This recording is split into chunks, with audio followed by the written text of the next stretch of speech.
साथ होगा। तो जो अल्लाह ने लिख दिया है उसी के साथ होगा। अगर हर लड़की के साथ हमारा निकाह या जिसको देखा हो जाता, तो ये जो रिश्ते आके जो वापस जाते हैं ना, कई कई साल तक चलता रहता है, आ रहे जा रहे, आ रहे जा रहे। क्यों? लोग परेशान होते हैं, अरे सैयद साहब इतनी जगह जाते हैं, पसंद ही नहीं आता। मैं कहता हूं जा लिखा तू वहां पहुंच ही नहीं रहा है। जहां अल्लाह ने लिखा है तू वहां पहुंच ही नहीं रहा है। जहां अल्लाह ने लिखा है जिस दिन वहां पहुंच जाएगा और वो वक्त आ जाएगा, तो फिर चट मंगनी पट बिया वाला मसला भी हो जाएगा। लेकिन जब अल्लाह ने जहां लिखा है तू वहां पहुंचता ही नहीं है, तो अभी इंतजार कर। ये अल्लाह की तरफ के फैसले होते हैं, अल्लाह की तरफ के। तो रिश्ते आए जाए तो बहुत ज्यादा जो वो दिमाग पे टेंशन मत लिया करो। अल्लाह ने हमारी तकदीर में लिख दिया है तो होना ही होना है। कोई बगैर जोड़े का जमीन पे नहीं आया है। और बेटियों को जल्दी रिश्ते नहीं आते तो माँ बाप खुद उसको ताना देते, कैसी है तू, मनूस है, तेरी तकदीर फूटी हुई है, तुझे अच्छे रिश्ते नहीं आते, हम परेशान है। यार उस बेटी का क्या कसूर है? अल्लाह ने जब लिखा है तभी शादी होगी। शादी वक्त से पहले नहीं होगी, मौत वक्त से पहले नहीं आएगी, रोजी वक्त से पहले नहीं मिलेगी। अल्लाह ने जब जहां लिखा है उसी वक्त होगा, जो टाइम आ जाएगा उसी वक्त होगा, वरना नहीं होगा। हमने तो ऐसी शादियां भी इस छोटी सी उम्र में देखी है। मैंने एक शादी ऐसी देखी है अपने बचपने में कि बारात तैयार होगी, बारात तैयार होगी और तैयार होने के बाद किसी मामले पर झगड़ा हो गया बारात के अंदर। तो क्या हुआ, लड़के वालों ने अपनी अना बताने के लिए कहा हम बारात वापस ले जा रहे हैं। ये हुआ, हम बारात वापस ले जा रहे हैं। अब लड़की वाले नरम पड़े, यार इज्जत पे बना जाएगी, क्या होगा? उन्होंने हाथ जोड़े, पैर पकड़े, खुदा के लिए ऐसा मत करो, गरीब की इज्जत से मत खेलो, चलो जो हुआ माफी मांगते, लेकिन मजरा नहीं, हम तो जाएंगे। बहुत मनाया, लोगों ने मनाया, बड़ों ने मनाया, नहीं माने। और वो बारात वापस हुई। बारात वापस हुई। लड़की के माँ बाप की तो मौत से बदतर उस वक्त की कैफियत हो गई थी कि वो क्या करें। लेकिन खुदा की शान देखिए, अब वहां पे सब रिश्तेदार रो धो रहे हैं कि अब मेहमान आ रहे हैं कि क्या जवाब देंगे इनको। खाना तैयार है, शरबत तैयार है, जहेज तैयार है, क्या करेंगे? ऐसे में एक लड़का अपनी माँ और अपने बाप के साथ शादी में शिरकत के लिए आया था। और वो बहुत मालदार घराने के थे। वो जो बारात आई थी उससे बहुत मालदार घराने के वो लोग थे। जब उनको रोता धोता देखा तो उस लड़के ने अपने माँ बाप से कहा यहाँ इनकी इज्जत बचाना हमारे लिए जरूरी है।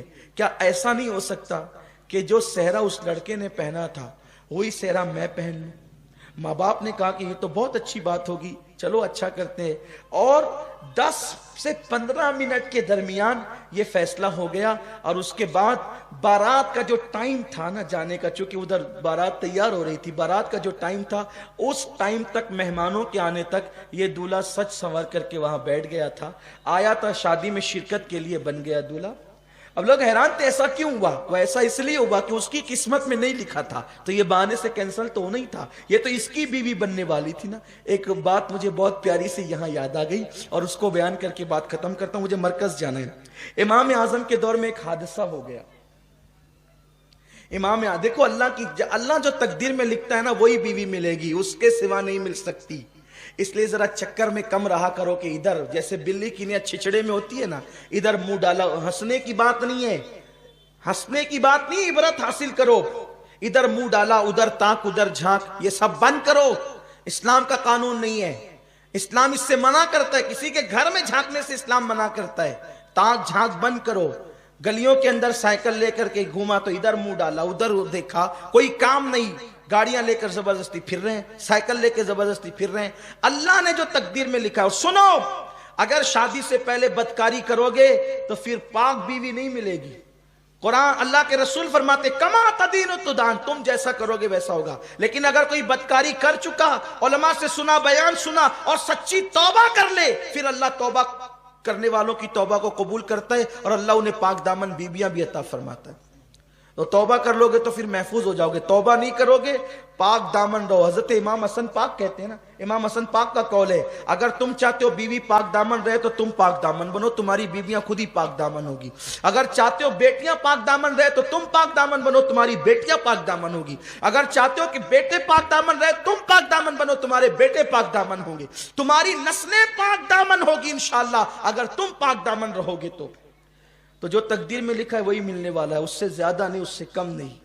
इमाम आजम अबू हनीफा रहमतुल्लाह ताला अलैह के दौर में ऐसा हुआ कि दो भाइयों की एक साथ शादी हुई, दो भाइयों की एक साथ शादी हुई, और इत्तेफाक से दो बहनें भी वो थी, इधर दो भाई इधर, ऐसा होता है ना, दो भाई दो बहन हो गई।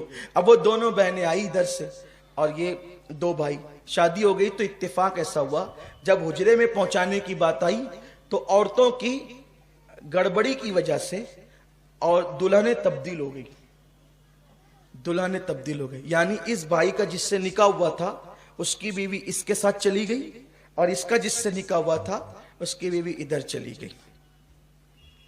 जब अब रात तो गुजर गई, सुबह हुई, तो सुबह होने के बाद ये बात खुल गई कि भाई वो जो औरतों की कोताही की वजह से दुल्हन तब्दील हो गई, इसकी इसके साथ चली गई, इसके इसके साथ चली गई।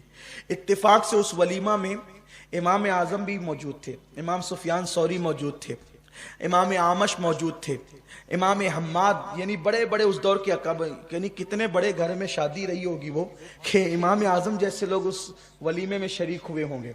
ऐसा होता है ना कि भाई हाफिज गुफरान साहब जिस शादी में आए तो माशाल्लाह मुअज़्ज़ज़ लोगों की शादी है, हाफिज मकसूद साहब आए तो इज्जतदार लोगों की शादी है, तो ऐसा होता है, मेहमान देख के अंदाजा होता है कि कैसे लोग हैं। अब इमाम आजम जिसकी शादी में जाए वो वाकई इमाम आजम अबू हनीफा, तो वो लोग सब बैठे थे, वो औरतों से बात बाहर आई कि औरतें आपस में कानाफूसी करने लगी कि दुल्हन चेंज हो गई, दुल्हन चेंज हो गई। अब औरतों को बात पता चले तो वो छुपना कब थी, तो सब, अब हर दौर की औरत तो औरत ही होती है, और हर शहर की औरत ही होती है। खूब चीख पुकार होने लगी, अब क्या होगा, अब क्या होगा। मर्दों ने इमाम सुफियान सौरी से और दिगर इम्मा से कहा कि ये जो औरतें तब्दील हो गई कि क्या करें। वो कहा कि तब्दील हो गई तो क्या करें, इसकी इसके साथ कर दो, इसकी इसके साथ कर दो, भाई जो जिसके साथ थी उसके साथ कर दो, क्योंकि ये गलती से वह जानबूझकर तो हुआ नहीं है। अब भाई फतवा देना ही बहुत अहम नहीं होता है, फतवे को देते वक्त ये भी तो सामने रखना होता है कि इस फतवे का असर क्या होगा। असल बात ये है कि चलो ठीक है, जो जिसकी बीवी थी उसके पास पहुंचा दो, गलती से हो गया तो क्या करेंगे।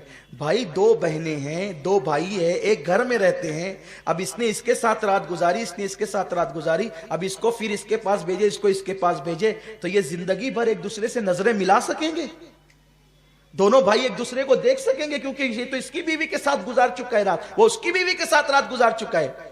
तो घर वालों को थोड़ा सा तरह कि भाई चलो ठीक है, जो बीवी जिसकी उसकी उसके पास रहेगी, लेकिन ये रात कहीं और गुजार चुकी है, और वो सारी जिंदगी नजर उठा के एक दूसरे को देख सकेंगे, क्या करेंगे। लेकिन उस महफिल में खुशनसीबी उनकी ये थी कि हमारा इमाम इमामुल अइम्मा, सिराजुल उम्मा, काशिफुल गुम्मा, नौमान बिन साबित, जिस पर फिक्र को नाज है, जिस पे इस्लाम को नाज है, जिस पर मुस्तफ़ा जाने रहमत को नाज है, वो इमाम आजम अबू हनीफा फरमाते हैं ये फतवा तो अपनी जगह है कि हर औरत अपनी शौहर के पास चली जाए, लेकिन कुछ समाज का भी तो मामला है, कुछ घरेलू भी तो मामलात है। एक काम करो, दोनों दूल्हे को मेरे पास बुलाओ। वो दोनों दूल्हे आए, आपने उससे पूछा तूने जिसके साथ रात गुजारी वो तुझे पसंद है, उसने कहा हाँ।